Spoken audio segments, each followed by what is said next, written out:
విడాకులు వచ్చే వరకు సినిమాలో నటించనని తమిళ నటుడు జయం రవి తెలిపారు.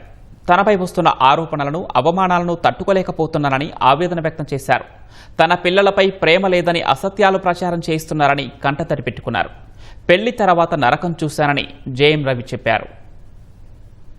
తమిళ నటుడు జయం రవి తన భార్యతో విభేదాలపై తొలిసారి నోరు విప్పాడు. కెనీషా ఫ్రాన్సిస్ ఇన్స్టాగ్రామ్ లో పోస్టు చేసిన తర్వాత ఆయన మీడియా ముందుకు వచ్చాడు. తాను ఎన్నో రోజులుగా సహనంతో ఉంటున్నానని, వ్యక్తిగత విషయాలను ఎక్కడా మాట్లాడలేదని జయం రవి అన్నాడు. పెళ్లి తర్వాత నరకం చూశానని తెలిపాడు. పెళ్లైన మొదటి రోజు నుంచే బ్లాక్మెయిల్ మొదలైందని చెప్పాడు. ఇంట్లో కనీసం గౌరవం కూడా ఇచ్చేవారు కాదని వాపోయాడు. ఎంతో ఇష్టంగా కట్టుకున్న ఇల్లును కూడా స్వాధీనం చేసుకున్నారని ఆవేదన వ్యక్తం చేశాడు. ప్రస్తుతం అద్దె ఇంట్లో ఉంటున్నానని వెల్లడించాడు. తన పిల్లలను కూడా చూడనివ్వడం లేదని జయం రవి కన్నీటి పర్యంతమయ్యాడు. డబ్బులిచ్చి తనపై సామాజిక మాధ్యమాల్లో అసత్యాలు ప్రచారం చేయిస్తున్నారని తెలిపాడు. ట్రోలింగ్ కారణంగానే తన స్నేహితురాలు కెనీషాను కోల్పోయానని జయం రవి వివరించాడు.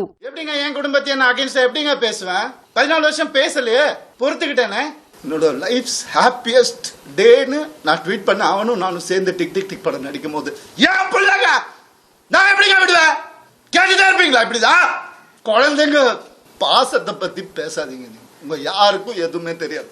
டெய்லி நைட்டு உட்காந்து அவன் செஸ் கத்துக்கிறான். என் சின்ன பையன் டெய்லி உட்காந்து விளையாடுவான். நான் அவன்கிட்ட தோத்து போவேன். நான் பார்க்க விட மாட்டாங்க. போன் கான்ஃபிஸ்கேட் பண்ணி வச்சிருக்காங்க. ஸ்கூலுக்கு பாடி கார்டு அனுப்புறாங்க. என் பசங்க பார்க்கணும் இந்த வீடியோவை. நான் பாட்டுக்கு தானே இருந்தேன். அப்படியே போயிருக்கலாம். எதுக்கு சொரண்டி சொரண்டி சொரண்டி ரத்தம் வர்ற அளவுக்கு உயிர் போற அளவுக்கு சொரண்டுனா என்னங்க பண்றது ஒரு மனுஷன்? అంతకు ముందు రవితో తన రిలేషన్షిప్ ను ముగిస్తున్నట్లు సింగర్ కెనీషా ఫ్రాన్సిస్ ఇన్స్టాగ్రామ్ లో సుదీర్ఘమైన పోస్టు పెట్టింది. తనకెంతో ఇష్టమైన సంగీతాన్ని కూడా వదులుకుంటున్నట్లు ఆమె చెప్పింది. ఈ కథలోకి తాను ఎంతో ప్రేమతో అడుగు పెట్టానని రాసుకొచ్చింది. కానీ ఇప్పుడు నిశ్శబ్దంతో వెనుతిరుగుతున్నానని తెలిపింది. కొన్నిసార్లు ప్రపంచం మొత్తం ఆహాకారాలు, అవాస్తవ కథనాలతో నిండిపోతుందని, అక్కడ మంచితనానికి కూడా చోటు ఉండదని కెనీషా పేర్కొంది. అలాంటి పరిస్థితుల్లో ప్రేమ కూడా భారంగా మారుతుందని, ఒక మనిషిని రక్షించే ప్రయత్నంలో తాను చాలా కోల్పోయానని కెనీషా పేర్కొంది. 2009లో జయం రవి ఆర్తిని వివాహమాడాడు. అయితే 2024లో వారిద్దరూ విడిపోయారు. వారికి 2 పిల్లలు ఉన్నారు.